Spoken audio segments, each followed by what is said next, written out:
4 Notícias. Oferecimento: Menin Engenharia, construindo qualidade. Taust, faz toda a diferença. Oral Center, avançado em implantes e estética. Destaques que você confere a partir de agora. 4 Notícias, a informação dinâmica para você. Polícia Federal tira as rádios Clube AM e Itaipu FM do ar. Daqui a pouco você vai ter as informações sobre o motivo. No dia da alfabetização, um jovem escritor de apenas 16 anos de idade será o nosso entrevistado aqui no estúdio. Ele está lançando o seu 3º livro. 24 mortes no trânsito este ano em Marília. Sepultado o corpo da cuidadora de idosas de 46 anos que faleceu em razão de um atropelamento por moto na Avenida Tiradentes. E especialista em trânsito Marcos Farto cobra da Prefeitura Municipal o investimento do recurso de R$1 milhão do governo do estado liberado para investimento na estrutura do trânsito. Jovem de 41 anos de idade é assassinado em Bragança Paulista. Ele foi sepultado em Marília. Motivo do crime: ele foi esfaqueado no tórax quando agredia violentamente a companheira. Foi uma vingança de vizinhos que não se conformavam com a agressão desse rapaz contra a companheira. O Campeonato Brasileiro, a rodada deste final de semana, o Brasileirão volta neste final de semana. Dia do administrador, dia do médico veterinário, neste final de semana. Datas importantes que a gente vai repercutir também.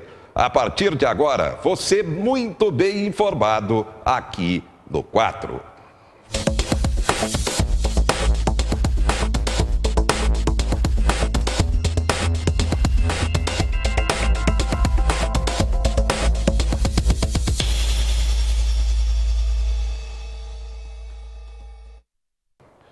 A Polícia Federal tirou do ar no final da tarde desta sexta-feira as emissoras de rádio Clube AM e Itaipu FM na Avenida Carlos Artêncio. Foi, na verdade, uma ação rápida dos policiais por determinação do Ministério Público Estadual. Você vê aí a fachada das 2 emissoras na Avenida Carlos Artêncio. Em abril deste ano, a Clube e a Itaipu foram arrendadas por Daniele Alonso, a filha do prefeito Daniel Alonso, o que gerou denúncias formais no próprio Ministério Público sobre possíveis irregularidades no contrato de arrendamento e contratos oficiais de publicidade da Prefeitura Municipal nas emissoras. Pelo menos, por enquanto, as 2 rádios, Clube AM e Itaipu FM, permanecem fora do ar.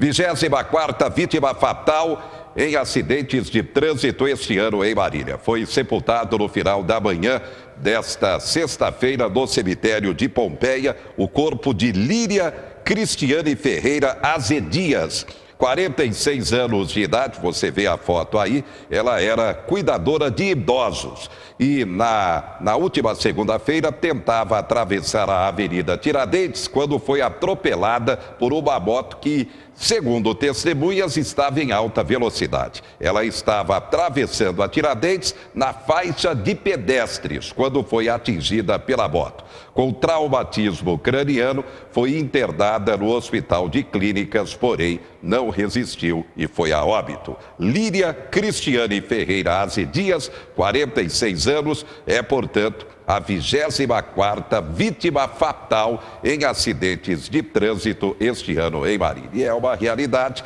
tem aumentado também aqui em Marília os acidentes por atropelamento. As vítimas por atropelamento, principalmente por motos. E o motivo básico, o excesso de velocidade dos condutores dessas motos. Enquanto isso, o especialista em trânsito, Marcos Farto, está cobrando do prefeito Daniel Alonso o investimento de cerca de R$1 milhão, dinheiro liberado pelo governo do estado para investimento na infraestrutura do trânsito, inclusive sinalização e educação. Por telefone, Marcos Farto falou ao 4 Notícias.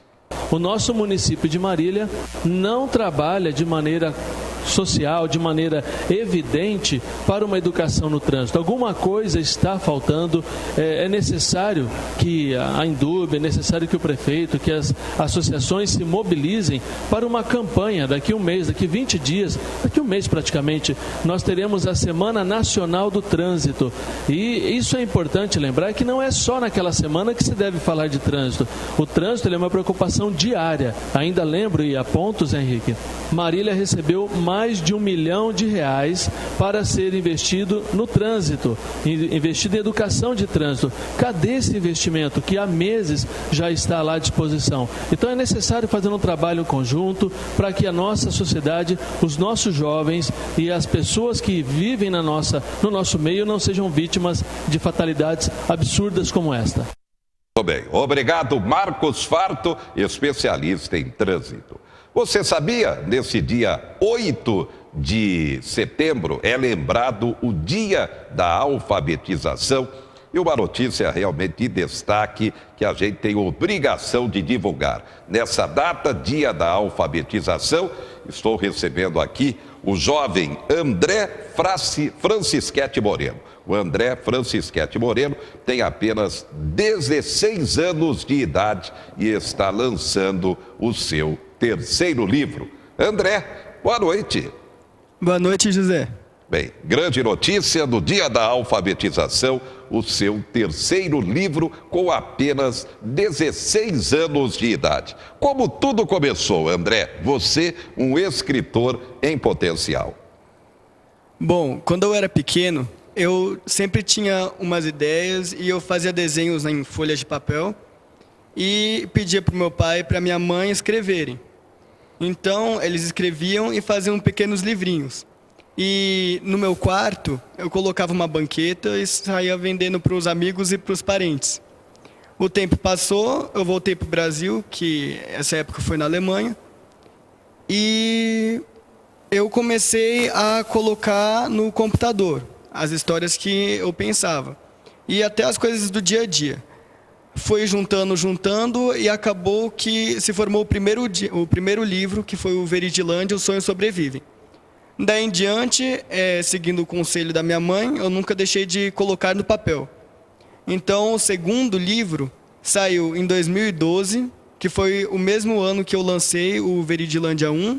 Esse segundo era a sequência, o Veridilândia 2. Nesse período, eu venho trabalhando em vários projetos, como contos e poesias. Inclusive um conto que foi premiado pela Universidade do Missouri. E nesse ano eu decidi terminar um projeto que há muito eu vinha trabalhando, que é o Ancoradouro. E, graças a Deus, consegui terminá-lo e vou lançar agora dia 21, às 8 horas da noite, no Cine Esmeralda. Bem, Ancoradouro é o título deste novo livro, falando sobre ele, André. Bom, o Ancoradouro, o nome veio de ancoragem. Por quê? Porque tem coragem no meio. E é uma característica fundamental do personagem. A história começa em São Francisco e, pelas tramas, acaba chegando em Montpellier, na França. É um livro com bastante diversidade, metrificado e conta várias experiências e pensamentos do autor e do personagem. Inclusive, as casas e os monumentos das duas cidades acabam por participar ativamente da história. Bem, você morou quanto tempo na Europa? Morei 2 anos. Na Alemanha? Sim. Bem, na Alemanha, na Europa, toda a média tem sido essa. Em média, cada cidadão lê pelo menos 10 livros ano. Aqui no Brasil, quando lê, de acordo com especialistas, 2, no máximo 2. A gente sabe que editar um livro aqui no Brasil realmente não é fácil, principalmente para os escritores que estão surgindo exatamente nesse momento, como novatos. E aí, para editar esses livros, como que você fez? Tem que ter muita persistência e muita coragem. Você eu não tenho nenhuma editora, eu sou um autor independente. Então, tem que ir atrás da divulgação, tem que ir atrás de colocar no papel da edição, da diagramação, e os custos são muito altos. Então, você tem que colocar um dinheiro no projeto, confiando no projeto, para que ele dê retorno depois. E o sonho, é claro, ser contratado em breve, futuramente, por uma editora. Sim, claro. É o sonho de qualquer escritor. Bem, falando sobre o lançamento do livro, dia 21... Vai ser dia 21 de setembro, às 20 horas, no cinema do Esmeralda Shopping. Vai ser ali no hall de entrada. Bem, 16 anos de idade. Você hoje está estudando onde, André? Eu estou estudando no Cristo Rei e de terça e quinta eu faço aulas pela Universidade do Missouri, nos Estados Unidos. São aulas que são também fornecidas pelo colégio, de terça e quinta. E qual sua meta profissional para o futuro? Olha, eu ainda estou meio confuso, mas por enquanto eu acho que eu quero ser diplomata. Bem, nesse dia mundial, é o dia mundial da alfabetização, você é um grande exemplo in loco. Está aqui, ao vivo, na prática, de que é plenamente possível um jovem ser destaque na educação, os talentos surgirem, basta existir planejamento, investimento, valorização do educador, que o resultado realmente é o resultado na prática natural. É isso, André? Muito obrigado. Acima de tudo, você tem que ser organizado com as matérias e atividades que você tem durante a semana. Então, se você tem um sonho, não fala, não tenho tempo, não vou atrás dele. É só questão de organização. Então, você pega um cantinho do seu dia e coloca no papel. Dia a dia, semana a semana, o seu sonho vai virar realidade, como o meu se tornou realidade. Ancoradouro, o título do terceiro livro do André Francischetti Moreno, lançamento oficial dia 21, portanto, destaque desse Dia Mundial da Alfabetização. Realmente está aí a prova na prática de que a educação tem que ser a base de tudo. O administrador de empresas realmente tem sido cada vez mais importante de qualquer segmento empresarial. Ele é o coração da empresa, ainda mais nesse momento difícil, globalizado da economia, onde a concorrência é muito forte. Neste dia 9 será lembrado o dia desse profissional, o administrador de empresas.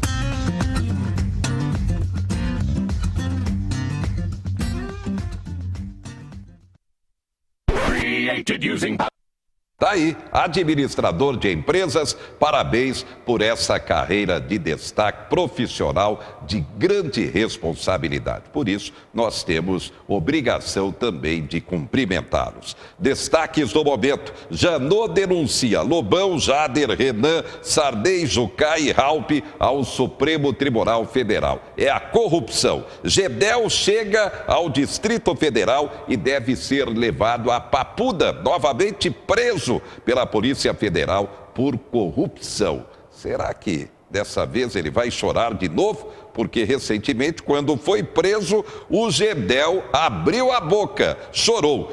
Temer pede serenidade e maturidade ao Brasil. Ele está preocupado porque semana que vem tem nova denúncia contra o Temer.